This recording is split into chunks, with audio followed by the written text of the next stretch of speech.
Isang mapagpalang araw sa inyong lahat, brothers and sisters in Christ. Ito po si Evangelist Eliseo Uy ng Churches of Christ, the Apostolic Doctrine. Bago ang lahat, tayo muna ay dumulog at manalangin sa ating mahal na Panginoon. Mapagpala naming Diyos, muling itinataas ka namin, O Panginoon. Salamat po muli mo kami bubusugin ng mga banal na salita mo. Salamat sa iyo, Panginoon, at ginagamit mo po kami sa iyong ubasan upang ipahayag ang mga salita ng buhay. Salamat sa iyo, Panginoon, turuan mo kaming maging humble.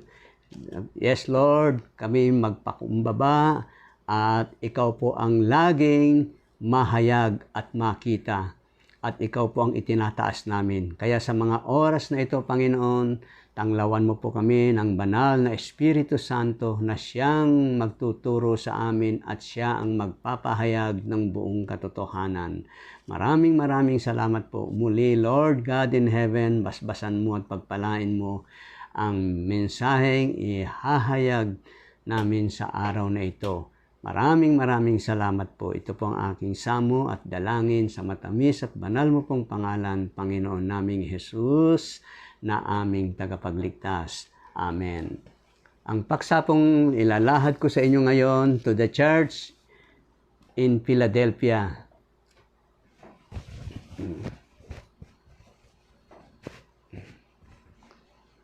Dito po sa chapter 3 verse 7 ng Revelation. At sa anghel ng iglesia sa Philadelphia ay isulat mo, ang mga bagay na ito ay sinasabi ng banal, niyaong totoo, niyaong may susi ni David, niyaong nagbubukas at di mailalapat ng sinuman, at naglalapat at di maibubukas ng sinuman. Nalalaman ko ang iyong mga gawa. Narito, inilagay ko sa harapan mo ang isang pintuang bukas na di mailalapat ng sinuman, na ikaw ay may kaunting kapangyarihan at tinupad mo ang aking salita at hindi mo ikinaila ang aking pangalan. Amen. Hanggang doon muna tayo sa chapter 3 verse 7 up to 8. Dito po, sabi rito, sinasabi ng banal, niyaong totoo, niyaong may susi ni David. Alam natin kung sino itong totoong itong nagsasalita. Ito po yung sinasabi po ni Apostol Juan sa 5:20 ng unang Juan chapter 5 verse 20.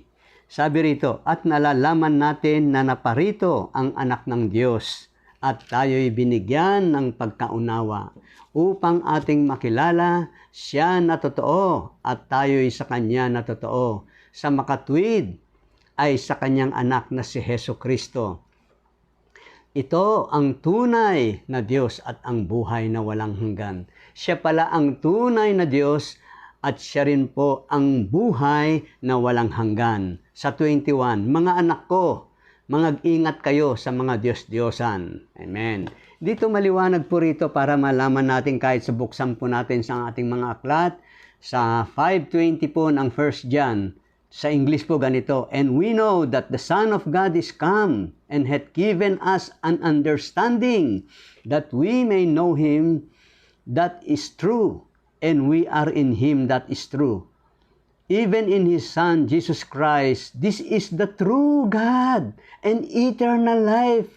Sabing ganon, ito ang tunay na Diyos at ang buhay na walang hanggan. Sabi niya, little children, keep yourself from idols. Amen. Ibig sabihin, mga anak ko, mag-ingat kayo sa mga Diyos-Diyosan. Kasi kung hindi siya Diyos, lalabas na. Kung hindi siya tunay na Diyos, lalabas po. Diyos-Diyosan na yon. Kaya pinag-iingat po tayo. Sabi niya ang totoo. Kaya dito ulit, babasahin ko ulit sa inyo kay Juan. Sa unang Juan, kalawang Juan, chapter 1, verse 7. Sapagkat maraming magdaraya na nangagsilitaw sa sanglibutan.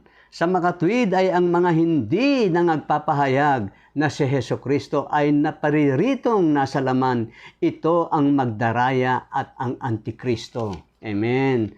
Maliwanag po yan. No? Sinabi niya rito. Tuloy po natin. Sabi niya rito, niyaong may susi ni David, niyaong nagbubukas at di may lalapat ng sinuman, at naglalapat at di may bubukas ng sinuman. Sabi rito sa Isaias po, ating po mababasa sa Isaias 22:22. Sabi gano'n ni Isaias, ibibigay ko sa kanya ang susi ng bahay ni David, and I will give him the key to the house of David. At siya'y magbubukas at walang magsasara. At siya'y magsasara at walang magbubukas. Sabing ganon, hindi nila alam kung sino magbubukas. Kaya sabi rito, dito basahin natin sa 5 ng Revelation, chapter 5, verse 3 na po tayo. Hanggang 5. Sabi rito, at sino man sa langit o sa ibabaw man ng lupa o sa ilalim man ng lupa ay hindi makapagbukas ng aklat o makatingin man. At ako'y umiyak na mainam sapagkat hindi ko nasumpungan ng sino mang marapat magbukas ng aklat o makatingin man. Walang makapagbubukas, walang makakatingin man. Sabi, sa 5, at sinabi sa akin ng isa sa matatanda, huwag kang umiyak, narito ang leon sa angkan ni Huda. Ang ugat ni David ay nagtagumpay upang magbukas ng aklat at ng 7 tatak nito. Ang may karapatan magbukas ay walang iba kung hindi ang ating Panginoong Hesukristo. Siya'y mula sa angkan ni David. Alam nyo, ang leon, ito po'y sumisimbolize po. Pag sinabing leon, alam na po natin. Alam na po natin ang leon.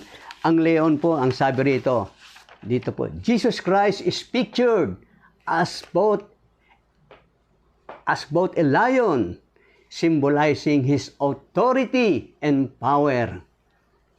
And as a lamb, sabing ganon, symbolizing His submission to God's will. Amen. Bakit po? Basahin ko po sa inyo rito sa chapter 1, verse sa chapter 1 ng John. Dito po mababasa po natin. Sabi rito, sa chapter 1 verse 29. Nang kinabukasan ay nakita ni Juan si Jesus na lumalapit sa kanya at sinabi, narito ang kordero ng Diyos na nag-aalis ng kasalanan ng sanglibutan. Totoo po yan. Kaya only Christ conquered sin, death, and hell by dying on the cross for the sins of the world. Siya po ang makakapag-alis, makapagbubura ng lahat ng kasalanan natin. Kahit alam naman natin kung bilang siya ang leon sa angkan ni David, sabing ganon, makikita po natin ang leon dito po sa 49 ng Genesis, chapter 49, verse 8, 9, and 10 ng Genesis po. Ganito po ang ating mababasa. Huda, ikaw ay pupurihin ng iyong mga kapatid. Ang iyong kamay ay magpapahinga sa leeg ng iyong mga kaaway. Ang mga anak ng iyong ama ay yuyukod sa harap mo. Sa 9, si Huday ay isang anak ng leon mula sa panghuhuli. Anak ko, umahong ka. Siya'y yumuko, siya'y lulugmok na parang leon. At parang isang leong babae, siya'y gigising sa kanya. Ang setro ay hindi mahihiwalay sa Huda, ni ang tungkod ng pagkapuno sa pagitan ng kanyang mga paa hanggang sa ang Siloe ay dumating at sa kanya'y tatalima ang mga bansa. Ibig sabihin ng setro po rito, yan po ang kapangyarihan ng hari. Yan po ang kapangyarihan ng hari. Kaya basahin ko ulit sa inyo. Dito, yan po ang kapangyarihan ng hari bilang leon. Kaya alam naman natin ang leon, inuulit ko po sa inyo, sumisimbolize po yan sa authority at kapangyarihan po ng Panginoon. Amen. Dito, tuloy po natin. Dito po sa Genesis, mababasa po natin sa Genesis sa 27:29 ng Genesis. Dito po. 27:29. Sabi niya rito, at ang bayan ay maglilingkod nawa sa iyo, at ang bansa ay magsisiyukod sa iyo. Maging Panginoong kanawa ng iyong mga kapatid, at magsiyukod sa iyo ang mga anak ng iyong ina. Sumpain nawa ang mga sumusumpa sa iyo, at magiging mapalad ang mga magpapala sa iyo. Amen. Magiging mapalad daw. Kaya ang sabi rito, basahin po natin dito, sinabi niya rito sa 3:5, binasa po natin dito sa 5:5. At sinabi niya sa akin, isa sa matatanda, huwag kang umiyak. Narito ang leon sa angkan ni David, ang ugat ni Juda ay nagtagumpay upang magbukas ng aklat at ng 7 tatak nito. Alam naman natin dito, ang sabi pa rito, ang alam naman natin dito sa 3, alam natin, si Christ po bilang siya po sa kanyang pagkakatawang tao, Christ the Lamb was the perfect sacrifice for the sins of all. Christ the Lamb won the greatest battle of all. He defeated all the forces of evil by dying on the cross for the sins of the world. Napagtagumpayan niya po ang lahat ng yan. Kaya tuloy natin, Panginoon, tuloy po natin. At dito, sabi rito, ituloy po natin. At nakita ko, sabi niya rito, at nakita ko sa gitna ng luklukan at ng 4 na nilalang na buhay at sa gitna ng matatanda ang isang kordero na nakatayo na wari ay pinatay, na may 7 sungay at 7 mata na siyang 7 espiritu ng Diyos na sinugo sa buong lupa. At siya'y lumapit at kinuha ang aklat sa kanang kamay niyaong nakaupo sa luklukan. At pagkakuha niya ng aklat, ang 4 na nilalang na buhay at ang 24 na matatanda ay nangagpatira pa sa harapan ng kordero. At ang bawat isa ay may alpa at ang mangkok na ginto na puno ng kamangyan. Ito po na siyang mga panalangin ng mga banal. Kita nyo na, walang ibang makapagbubukas niyan kung hindi ang ating Panginoong Hesukristo. Siya lamang po ang makapagbubukas ng yan. Kaya sabi niya rito, ituloy na po natin dito sa kama rito, dito po sa Gis, dito po. At sa 9 na po tayo. At sila'y nangag-aawitan ng isang bagong awit na nangagsasabi, ikaw ang karapat dapat kumuha ng aklat at magbukas ng mga tatak nito sapagkat ikaw ay pinatay at binili mo sa Diyos ng iyong dugo ang mga tao upang ang bawat angkan at wika at bayan at bansa at sila'y iyong ginawang kaharian ng mga saserdote sa aming Diyos at sila'y mga gahari sa ibabaw ng lupa. Amen. Ito po ang napakagandang pangako po ng ating Panginoon. Amen. Wala tayong ibang nakikilala kung hindi ang bawat angkan. Kaya sabi nga ni Peter, dito po sa 2:15 ng Peter, ng unang Pedro, sabi niya po rito, datapwat kayo'y isang lahing hirang, isang makaharing pagkasaserdote, bansang banal, bayang pag-aaring sarili ng Diyos upang inyong ipahayag ang mga karangalan niyaong tumawag sa inyo mula sa kadiliman hanggang sa kanyang kagilagilalas na kaliwanagan. Amen. Sa Gis, na siyang nakaraang panahon ay hindi bayan, datapwat ngayoy bayan ng Diyos na hindi nagsipagkamit ng awa, datapwat ngayoy nagsipagkamit ng awa. Amen. Tayo po ay bansang banal, bayan ng Diyos, pag-aari po ng ating Panginoon.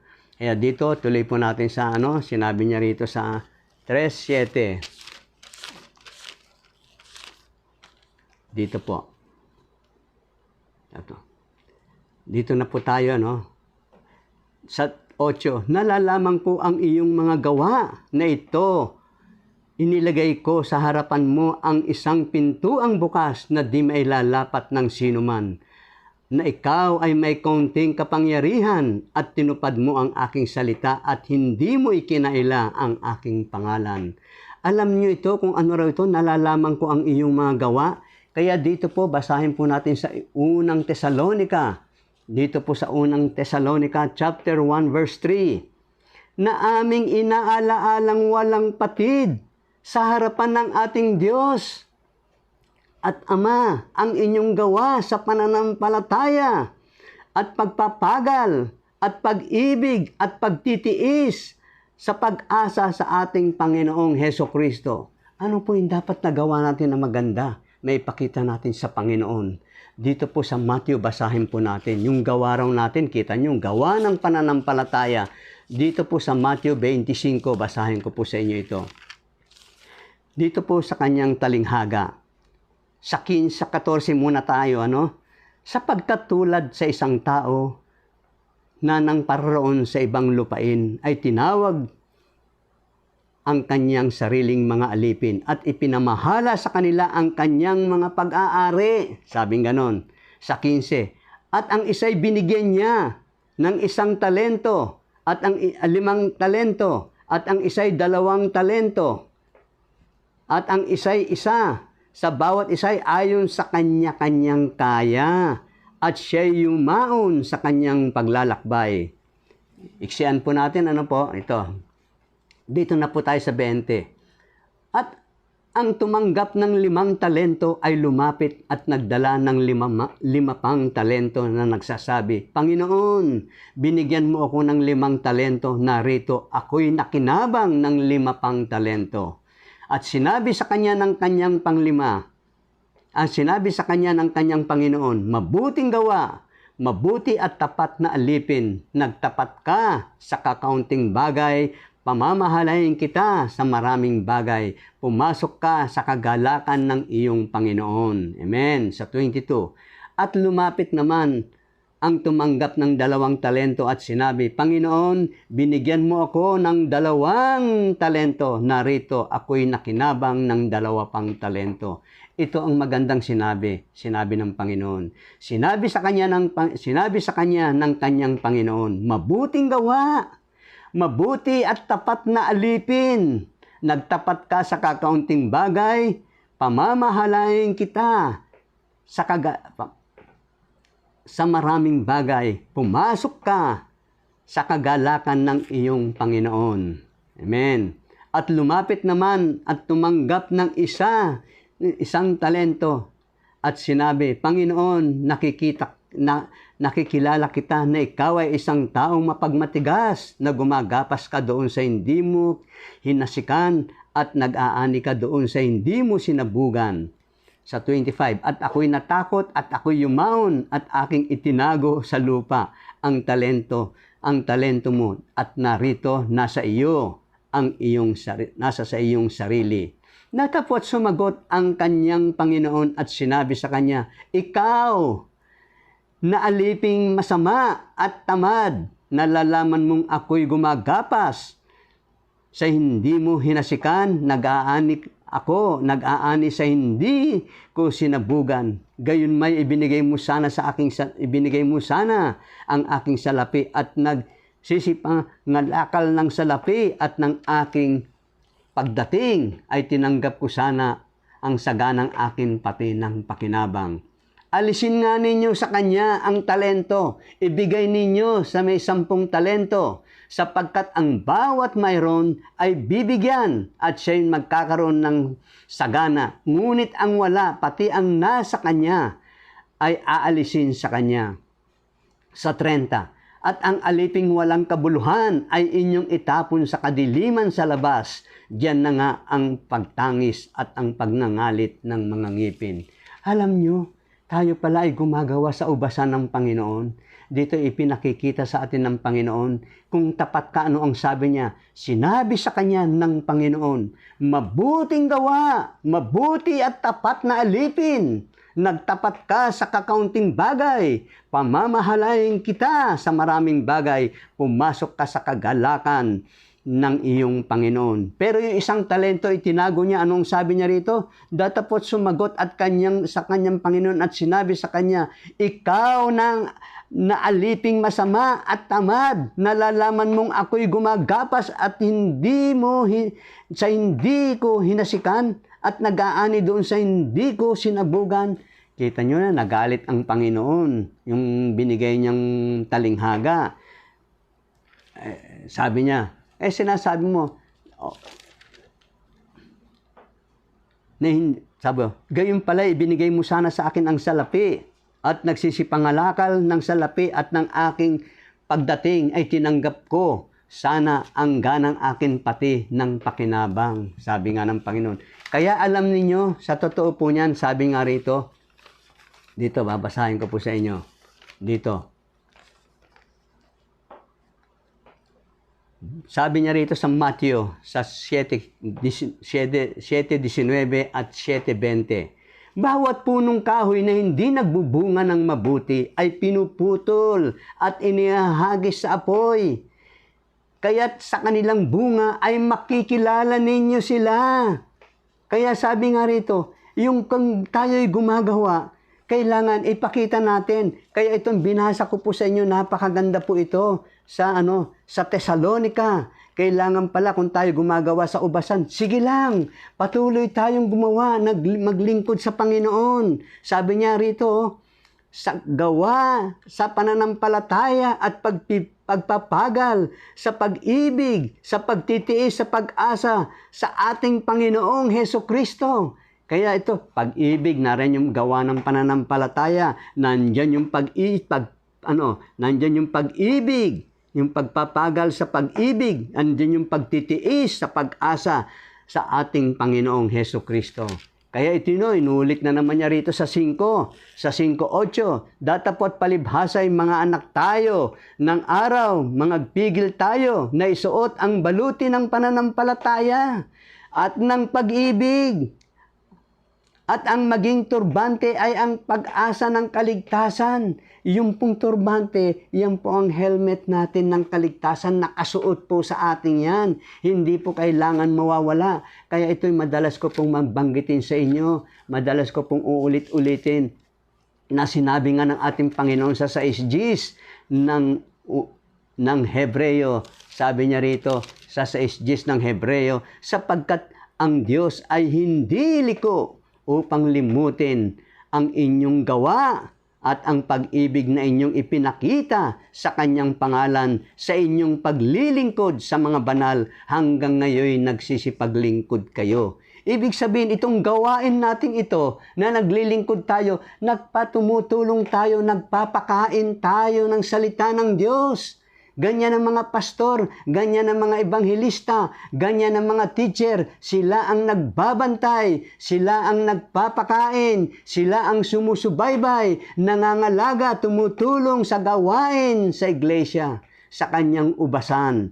Kaya alam natin walang iba kung hindi yan. Napakaganda po niyan. Kaya alam natin, kaya sabi nga rito sa Matthew, kung mababasa niyo po, sa Matthew 28:18, 19, 20. At sa Marcos chapter 11, verse 12, 13 up to 14, yung puno ng igos na hindi nagbubunga. Pag hindi nagbubunga, putulin, sabi ng Panginoon. Ayan, nakakabalakid pa yan. Nakakaistorbo pa yan. Kaya kailangan pag hindi magbubunga, putulin. Ganyan din tayo. Sabi niya, aalisin sa kanya at ibibigay sa mga karapat-dapat. Ang meron, dadagdagan pa. Kaya tayo, humingi nga tayo sa Panginoon ng laging knowledge natin sa Kanya. Kaya itong sabi pa rito, ituloy po natin sa 3. Ituloy pa po natin sa 3. Sabi niya rito, binasa ko sa inyo sa 3:8, nalalaman ko ang iyong mga gawa. Tapos close parenthesis po ito, na ito ay inilagay ko sa harapan mo. Ang isang pintuang bukas na di may lalapat ng sinuman. Close parenthesis yan. Kaya dito tayo, na ikaw ay may kaunting kapangyarihan at tinupad mo ang aking salita at hindi mo ikinaila ang aking pangalan. Hindi natin ikinaila ang pangalan ng ating Panginoon. Ano itong pintuang bukas na sinabi ng Panginoon?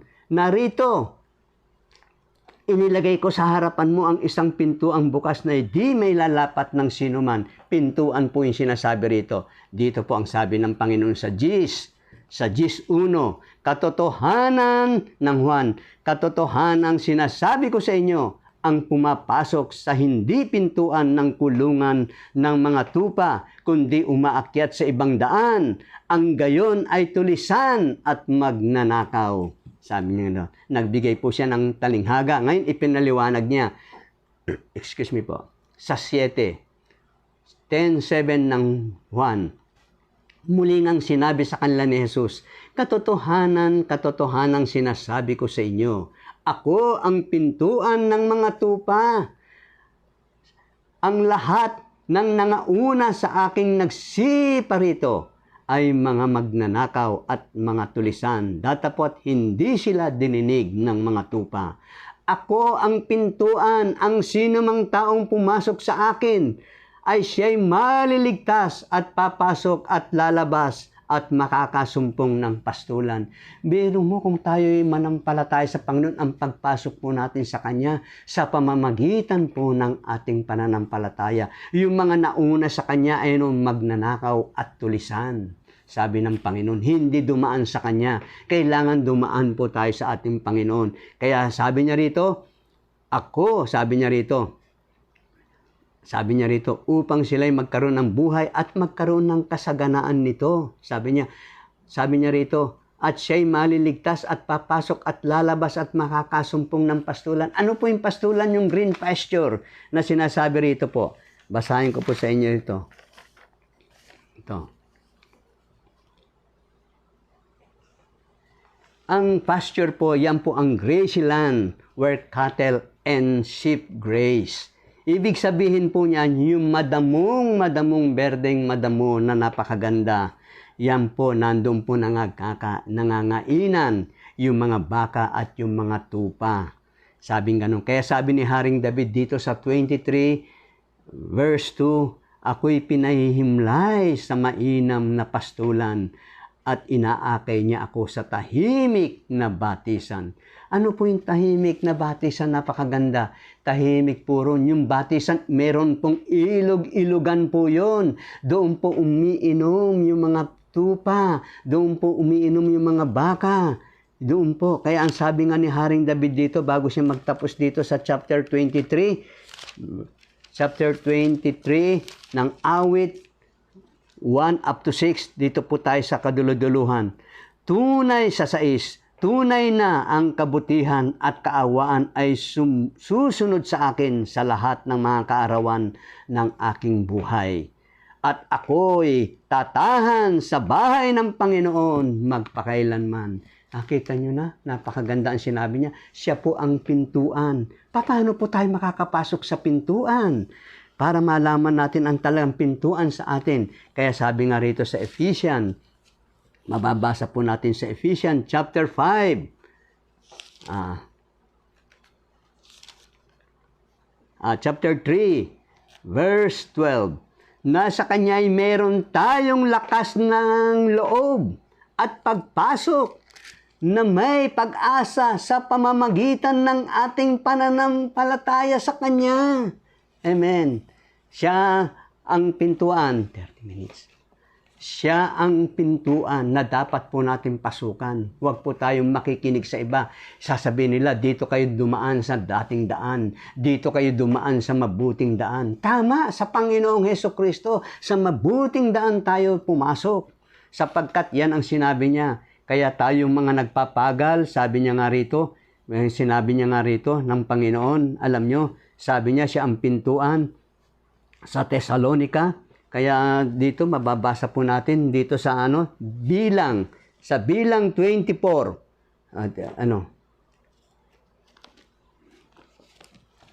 Dito na po tayo. Ito. Alam nyo, siya po ang pintuan na dapat natin pasukan. Hindi kung kanino-kanino tayo dadaan, sapagkat siya po ang tunay na daan, siya ang katotohanan at ang buhay sa 14:6 ng John. Alam natin.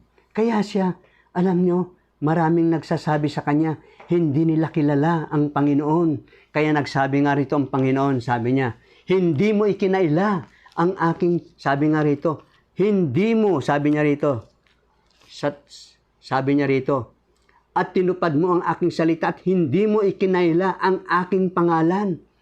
Alam niyo, marami nagalit sa kanya. Hindi natin ikinaila ang kanyang pangalan. Ibinabalita pa natin sa kanya. Kaya tignan ninyo rito, sinabi niya rito, datapwat hindi kayo nagsisisampalataya sapagkat hindi kayo sa aking mga tupa. Sa John chapter 10 verse 26 up to 30, babasahin ko po sa inyo. Dinirinig ng aking mga tupa ang aking tinig, at sila'y aking nakikilala, at sila'y nagsisisunod sa akin. Nakikilala niya, at sila'y binibigyan ko ng walang hanggang buhay. Ano sabi niya? At sila'y binibigyan ko ng buhay na walang hanggan, at kailan may hindi sila malilipol at hindi sila agawin ng sino man sa aking kamay. Sabi ng Panginoon, si Jesus Christ po ang magbibigay sa atin ng buhay na walang hanggan.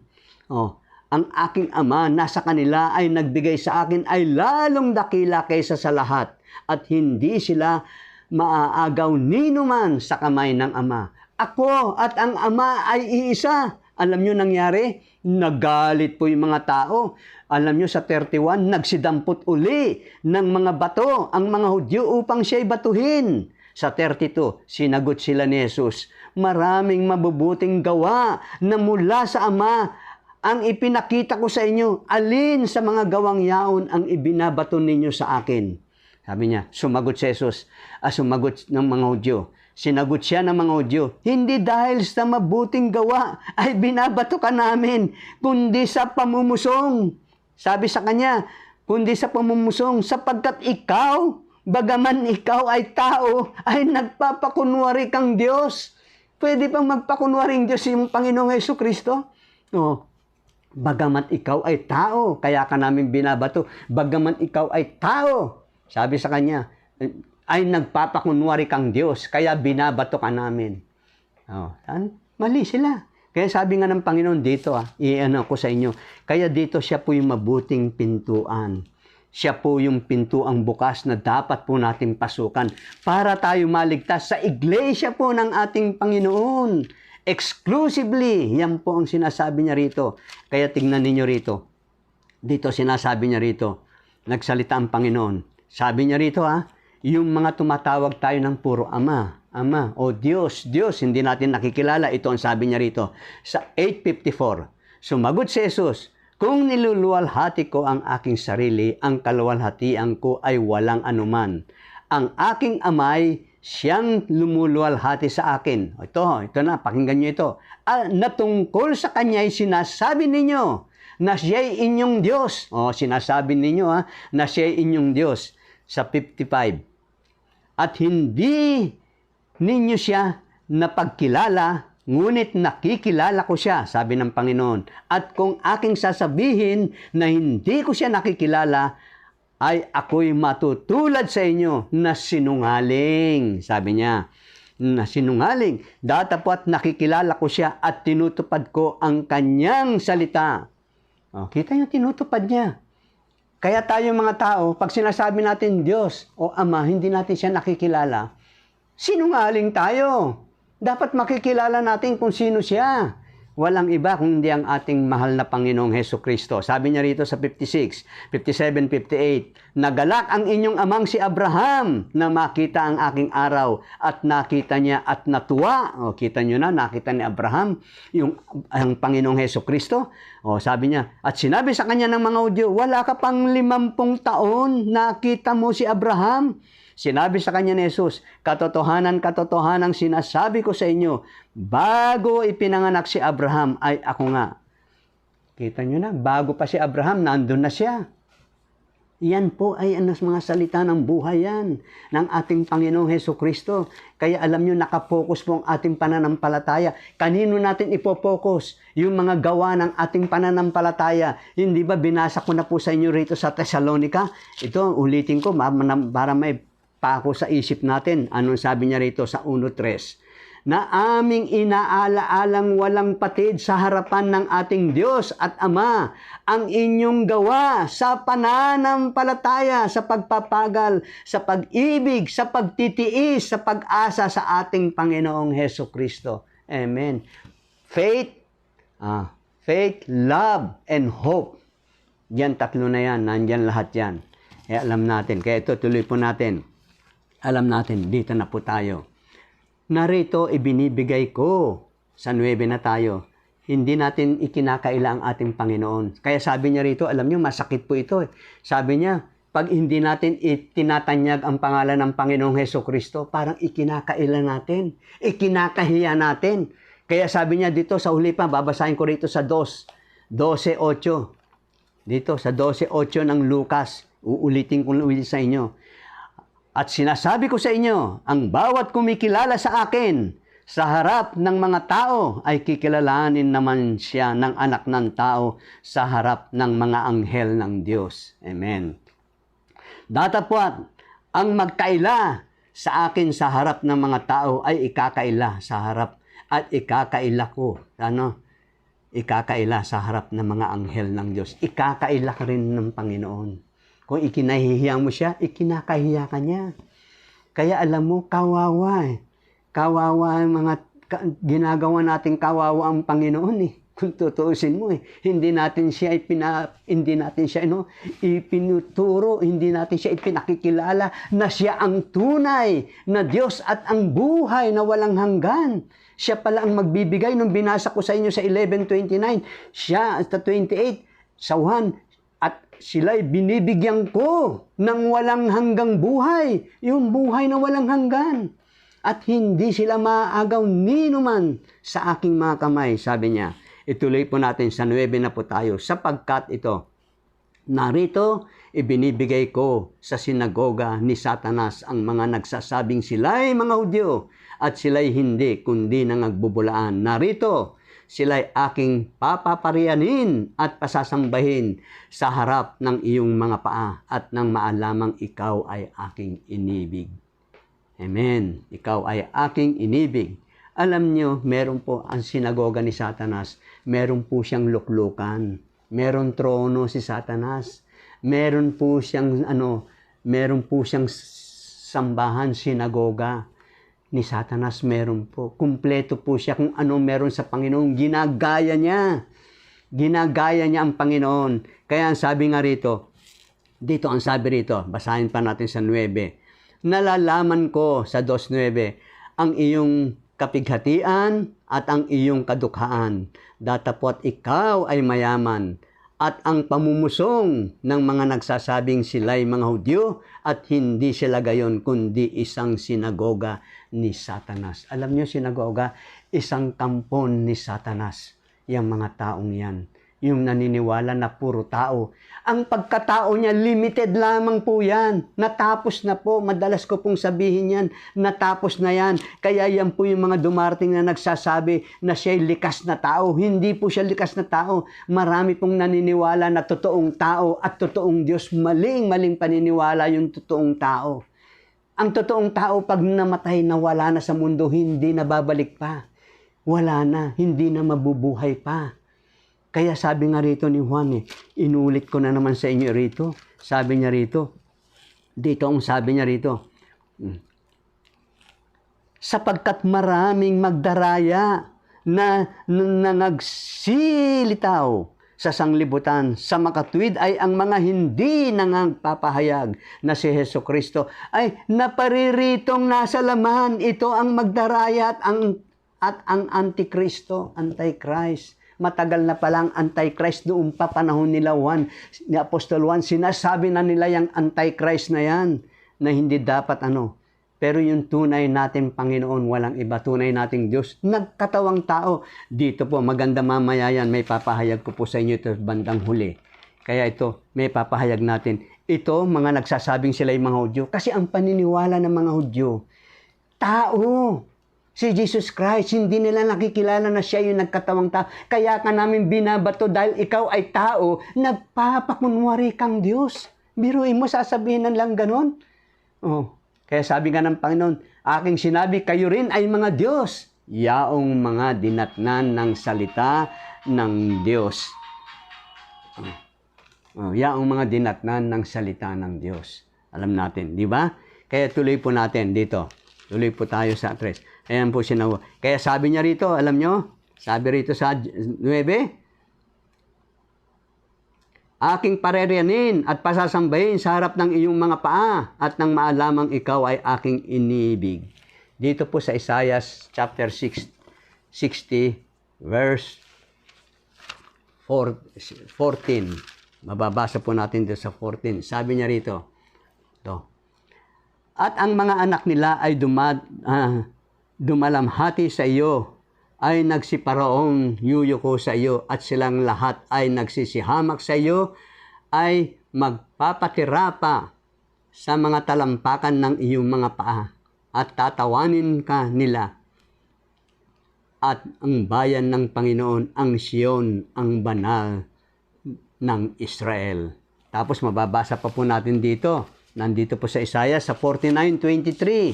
Sabi niya rito sa Isaiah din po 49:23. Ito. At ang mga hari ang magiging iyong mga taga-kandiling ama. Sabi nga. At ang silang mga reyna ay iyong mga taga-kandiling ina. Sila'y magsisiyukod sa iyo. Ang kanilang mga mukha sa lupa ay hihimuran ang alabok ng inyong mga paa. At iyong makikilala na ako ang Panginoon, at ang nangaghihintay sa akin ay hindi mga papahiya. Sabi nga ng Panginoon. Ituloy po natin ngayon. Dito po tayo. Natapos na po tayo. Sa 3 Gs na po tayo ngayon. Sa 3 Gs. Sa 3 Gs, sabi niya rito.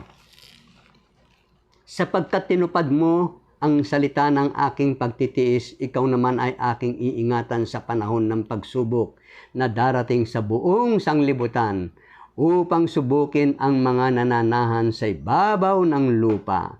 Alam ninyo, sabi nga ng Panginoon, ang magtiis hanggang sa wakas. Yan po ang maliligtas. Kaya basahin ko po sa inyo rito sa Matthew chapter 10, 22, sabi niya rito, at kayo'y kapopootan ng lahat ng mga tao dahil sa aking pangalan. Totoo, maraming nangapopoot sa atin. Dahil tayo'y mga lingkod ng Panginoon, ayaw nila. Mas gusto pa nilang puntahan yung mga tanyag na mga maggagandahan mga churches na nakakaakit, na nakakatulong sa mga kailangan ng mga ibang kapatiran. Yan ang gustong-gustong puntahan ng mga tao. Kailangan doon ang gustong-gusto nila. Pero pagka tinuro mo sa kanila ang Panginoon, sasabihin nila, ilan ang Diyos mo? Sasabihin nila, 2, 3. Meron pong naniniwalang isa, pero ang pagkakilala, Unitarian po yan. Ang pagkakilala nila sa Panginoon, isang Diyos, tunay na Diyos. Pero ang nila, kay Kristo, tao lang po. Hindi po siya ang Diyos. Unitarian yun. Yung duelet naman, duelet, 2 po yan. Diyos na makapangyarihan sa lahat at Diyos Anak.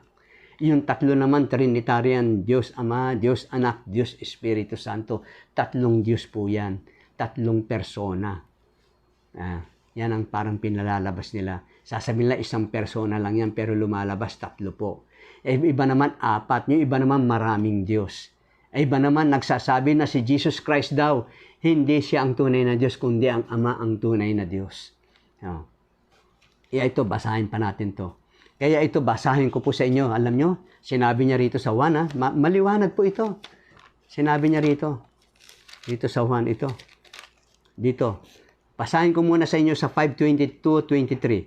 Sapagkat ang Ama ay hindi humahatol sa kanino mang tao, kundi ipinagkaloob niya sa Anak ang buong paghatol. Sa 23.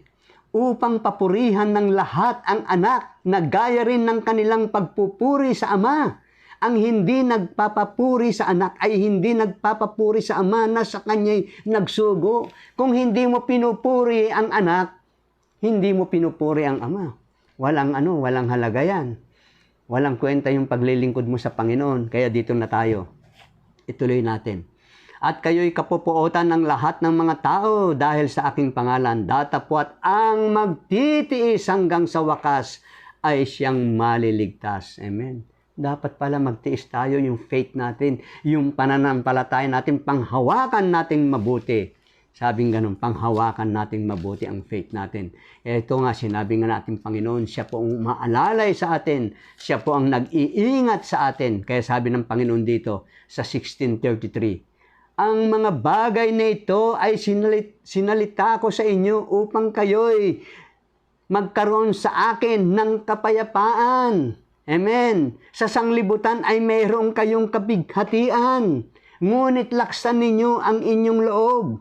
Aking dinaig ang sanglibutan. Yung pala, dadaigin natin ang sanglibutan. Totoo pala yan pag sinabi niyan, dadaigin natin ang sanglibutan. Ano po ang dumadaig sa sanglibutan? Ito po, dumadaig po ang sa ating. Dito po mababasa po natin kay John dito po sa 5:4 ng John.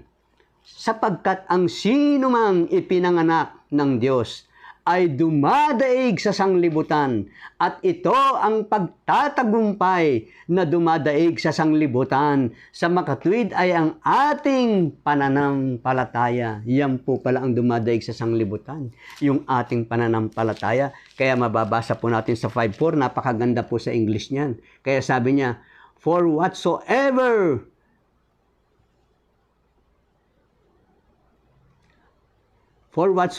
is born of God overcometh the world, and this is the victory that overcometh the world, even our faith.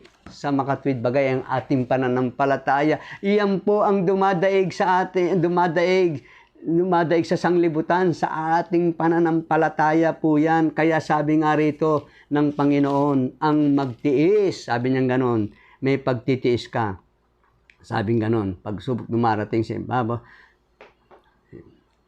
sabi niya rito, sa G, iningatan, sabi niya, at darating sa buong sanglibutan upang subukin ang mga nananahan sa ibabaw ng lupa. Sabi niya rito sa 11, ako'y dumarating na madali, panghawakan mong matibay ang nasa iyo upang huwag kunin ng sino man ang iyong putong. Iyang putong po, iyan po, tatlo, alam natin, sabi niya nga dito, sabi niya rito ang putong. Ang putong po, dapat po natin binibigay ng Panginoon yan, yung mga tapat na lingkod na nangangalaga sa kawan ng ating Panginoon. Kaya sabi niya rito, magtapat ka sa 2 Gs hanggang sa kamatayan at bibigyan kita ng putong ng buhay. Kaya dito sinabi po ni Apostol Pedro dito sa unang Pedro 5:2, dito sabi niya rito, pinapayuhan po tayo ni Apostol Pedro, pangalagaan ninyo ang kawan ng Diyos na nasa inyo. Magsigamit kayo ng pagpupuno na hindi sa pilitan, kundi may kakayahan na ayon sa kalooban ng Diyos, na hindi dahil sa mahalay na kapakinabangan, kundi sa handang pang-iisip, na hindi din naman ang gaya kayo na may pagkapanginoon ng pinangangasiwaan na ipinagtatagubilin sa inyo, kundi kayo'y maging mga uliran ng kawan. Maging modelo po tayo ng kawan. Maging magandang halimbawa tayo, maging model po tayo ng kawan. Yan ang gusto ni Apostol Pedro. At pagkapahayag ng Pangulong Pastor, ay magsisitanggap kayo ng di nasisirang putong ng kaluwalhatian. Amen. Yan po ang tatanggapin natin. Putong ng buhay, putong ng kaluwalhatian, at putong ng katwiran.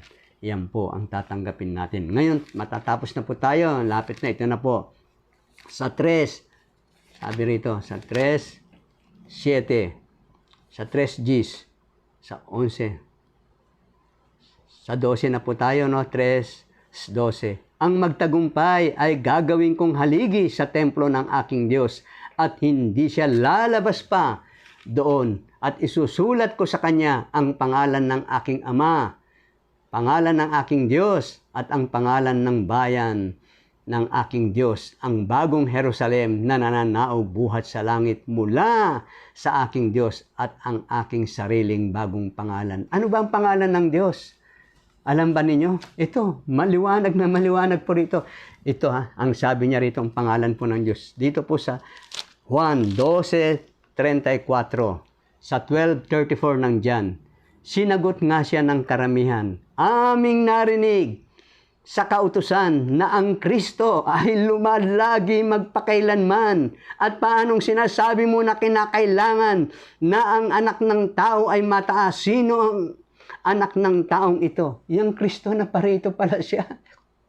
Kaya sinagot din siya ni Marta. Ano ang sabi ni Marta sa kanya? Basahin ko na po sa inyo sa 11:27.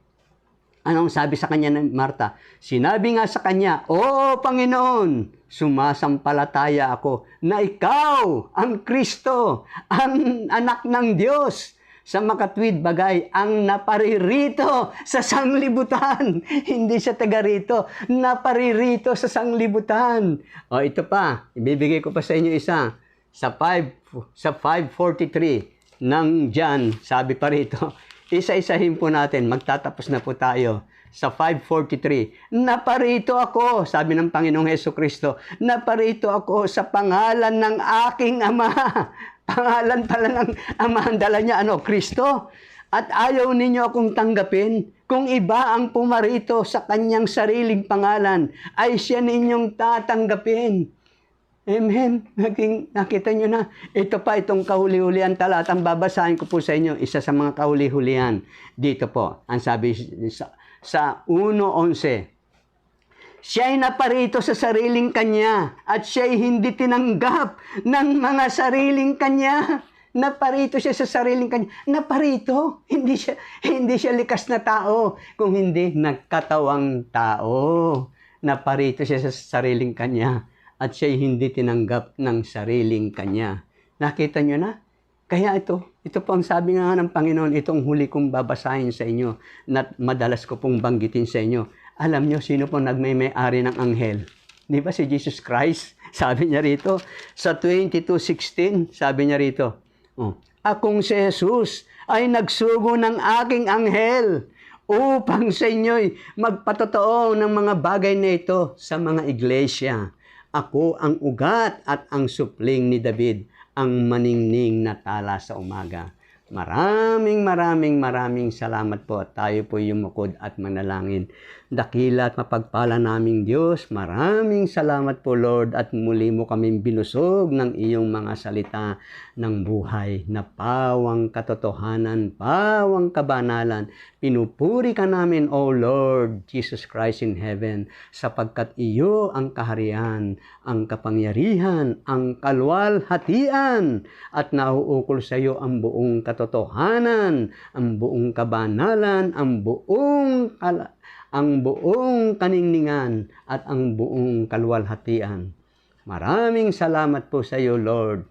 Kaya kami taus-pusong nagpapasalamat sa iyo, Lord, na kami ginaid ng iyong banal na Espiritu na siya po ang nagpapahayag ng katotohanan.